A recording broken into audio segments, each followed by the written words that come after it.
It is always around the same time. 2:30, 3 o'clock, 3:15. You open your eyes in the darkness. Your mind, which was peacefully quiet moments ago, is now suddenly awake. And the thoughts begin. The thing you forgot to do yesterday. The thing you are worried about tomorrow. That awkward thing you said 5 years ago. All of it arrives, uninvited, at 3 in the morning.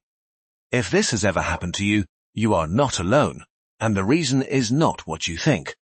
To understand the 3 a.m. waking, you first have to understand that sleep is not a single state. It is an architecture. Your night is built of roughly 90-minute cycles, each containing light sleep, deep slow-wave sleep, and REM dreaming. At the end of each cycle, you briefly approach wakefulness. This is completely normal. Everyone wakes briefly between cycles, multiple times every night. Most of the time, you roll over and fall back asleep without ever becoming conscious of it. But what determines whether you fall back asleep or lie there staring at the ceiling? It is the depth of your sleep drive. Sleep drive is governed by two interacting systems, your circadian rhythm and your sleep pressure from adenosine. During the night, adenosine is gradually cleared. Sleep pressure drops. Meanwhile, around 3 or 4 a.m., your circadian drive for sleep reaches its lowest point of the night. This is called the circadian trough. The combination of low circadian drive and reduced sleep pressure makes sleep at its most fragile. Around 3 a.m., your core body temperature has reached its absolute lowest point. It is about to begin climbing toward morning. This temperature minimum triggers hormonal changes. Melatonin declines. Cortisol begins its slow pre-dawn rise. Your body is beginning to wake, even though morning is hours away. At the same time, your blood sugar may be dropping. If you ate dinner high in refined carbohydrates, your blood sugar spiked and then crashed. The crash triggers stress hormones, cortisol, and adrenaline to bring blood sugar back up. These are the same hormones your body releases when chased. They wake you up. This biological vulnerability intersects with another factor that makes 3 a.m. waking so tormenting. It is the time when your brain's emotional regulation is at its weakest. Your prefrontal cortex, the rational part, is offline. Your amygdala, the fear center, is active. At 3 a.m., your prefrontal cortex is not fully awake. Your amygdala, however, is active and sensitive, especially around REM sleep. The result is that you wake up with your fear center running and your rational center offline. Every worry feels like a catastrophe. This is why the thoughts that visit you at 3 a.m. are never neutral. They are always anxious, dark, catastrophic, or full of self-criticism. It is not that your life is worse at 3 a.m., it is that your brain's ability to cope is offline. There is also a historical dimension. For most of human history, people did not sleep in a single 8-hour block. They slept in 2 phases. This was called biphasic sleep. People would sleep about 4 hours, wake for an hour or 2, then sleep again until morning. This middle waking period was called the watch. People used this time to pray, to talk quietly, to tend the fire, to think. It was considered a normal, peaceful part of the night. There was no anxiety about it because everyone did it. The invention of artificial lighting changed this. When people could stay up later by electric lights, the first sleep compressed.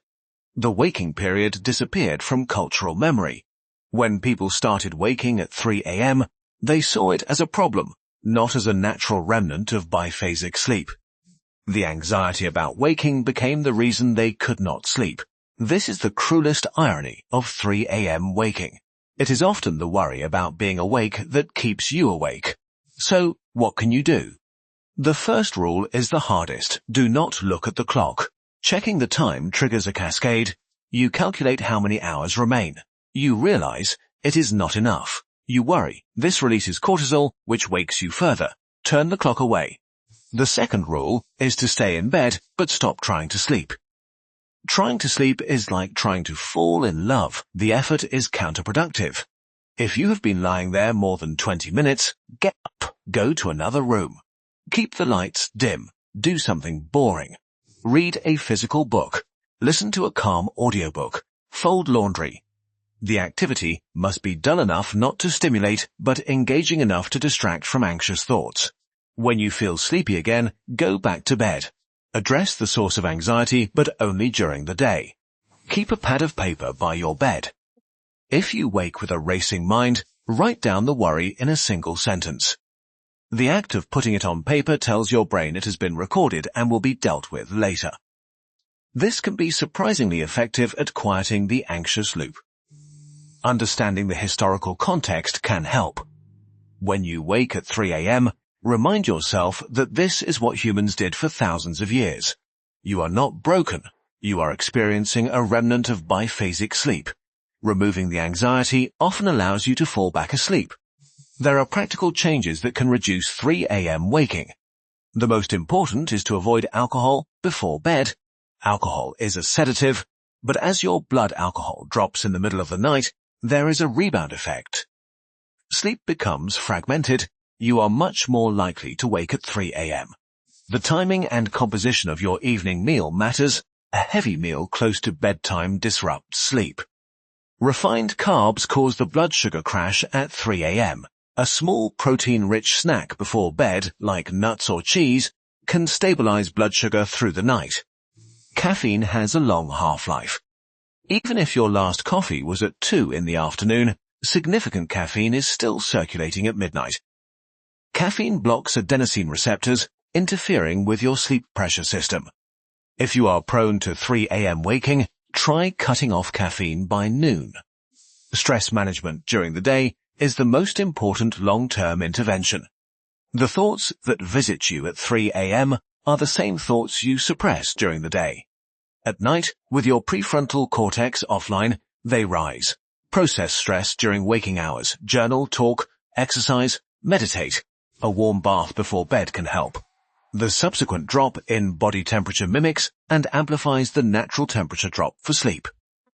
A cool bedroom, 65 degrees or 18 Celsius, helps too. If you wake at 3 a.m., sometimes sticking a foot out from under the covers can cool you enough to fall back asleep. Waking at 3 a.m. is not a disorder. It is not a sign that something is wrong with you. It is what happens when ancient biology meets modern life. Your sleep architecture, circadian trough, temperature shifts, blood sugar, offline prefrontal cortex, and biphasic history all converge on 1 hour. The next time you open your eyes at 3 a.m., do not panic. Do not look at the clock. Remind yourself that this is your ancient biology doing what it has always done. You are not broken. You are human. The night will pass, and you will sleep again.